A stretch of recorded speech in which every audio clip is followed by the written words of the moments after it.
एक समय की बात है। चंदनपुर नाम का एक गांव था।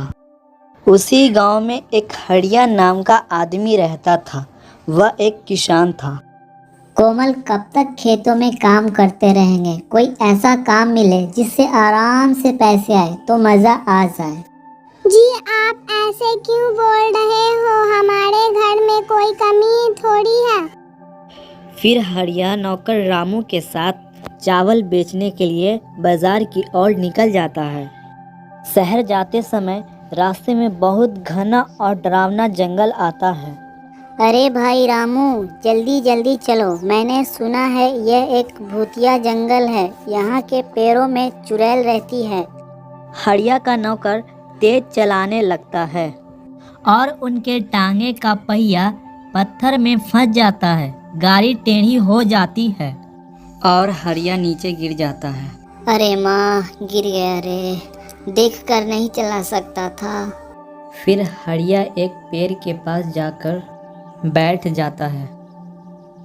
तभी डरावनी डरावनी आवाज़ें आने लगती है और जिस पेड़ के नीचे हड़िया बैठा होता है उस पेड़ से एक चुड़ैल निकल आती है। कौन है जो मेरे पेड़ के जड़ों पर बैठकर इतनी जोर जोर से शोर मचा रहा है और मेरी नींद खराब कर रहा है? अरे मर गया रे। ये कितनी डरावनी आवाज़ है। कौन है? कौन है?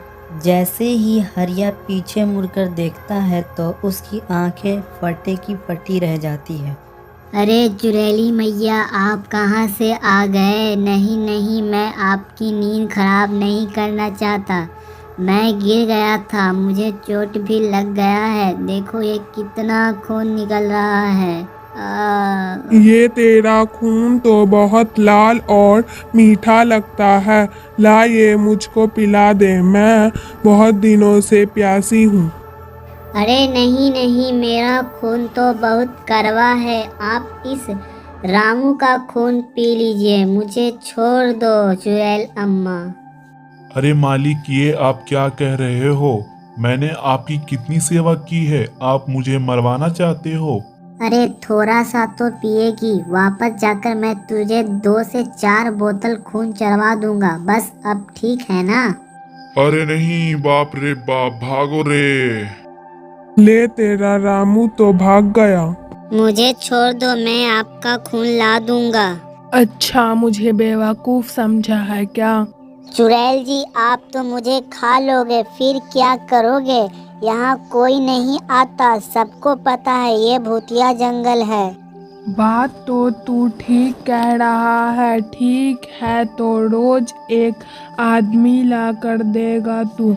मैं तुझे एक आदमी के बदले में एक सोने का सिक्का दूंगी। हड़िया सोने के सिक्के के बात सुनकर लालच में आ जाता है। अरे वाह वाह, मेरी तो लॉटरी ही लग गई। फिर चुड़ैल हड़िया को अपने भूतिया ताकत से ठीक कर देती है और वह वापस गांव चला जाता है। अजी, आप ठीक हो ना? हाँ, मैं बिल्कुल ठीक हूँ। रामू, तू मुझे मरने के लिए वहाँ छोड़कर भाग आया था? नहीं जीवा, तो गांव वाले से मदद लेने के लिए आया था ताकि हम सब मिलकर आपको बचाने आ सके। अच्छा ठीक है, मैं जा रहा हूँ सोने के लिए। हड़िया की पत्नी और रामू को कुछ सही नहीं लग रहा था। फिर अगली सुबह, अरे अब क्या करूँ? उस भूतिया जंगल में कोई मेरे साथ जाएगा नहीं। क्यों ना अपना बैल भूतिया चुड़ैल को दे देता हूँ।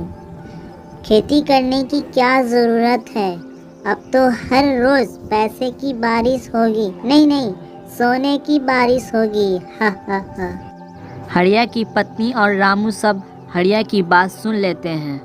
इसके बाद हड़िया के पीछे पीछे हड़िया की पत्नी और रामू चले जाते हैं जंगल में। अरे वो भूतिया अम्मा कहाँ हो? लो, मैं आपके लिए ले आया। अरे वाह, आ गया। ये क्या लाया है? पागल तो नहीं है? मैंने बोला था आदमी लाने को, तूने जानवर ले आया। अब मैं तुझे नहीं छोड़ूंगी। अरे नहीं भूतिया अम्मा, मुझे छोड़ दो। फिर भूतिया चुड़ैल हड़िया को अपने जादू से मारने की कोशिश करने लगती है। अरे नहीं, मुझे कोई सोने के सिक्के नहीं चाहिए, मुझे जाने दो, मैं अपनी खेती बाड़ी करके खुश था। फिर हरिया की पत्नी और रामू के साथ गांव वाले आते हैं।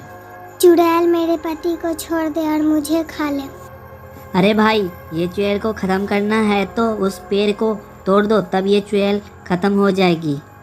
फिर गांव वाले उस पेड़ को तोड़ने लगते हैं। अरे मूर्ख इंसान, ये क्या कर रहे हो? इसी पेड़ में मेरी जान बसी है, पेड़ गिर गया तो मैं ख़त्म हो जाऊंगी। जैसे ही पेड़ गिरता है तो वैसे ही भूतिया चुड़ैल ख़त्म हो जाती है। मुझे माफ कर दो, मैंने लालच में आकर ये सब किया। बच्चों, लालच बुरी बला है।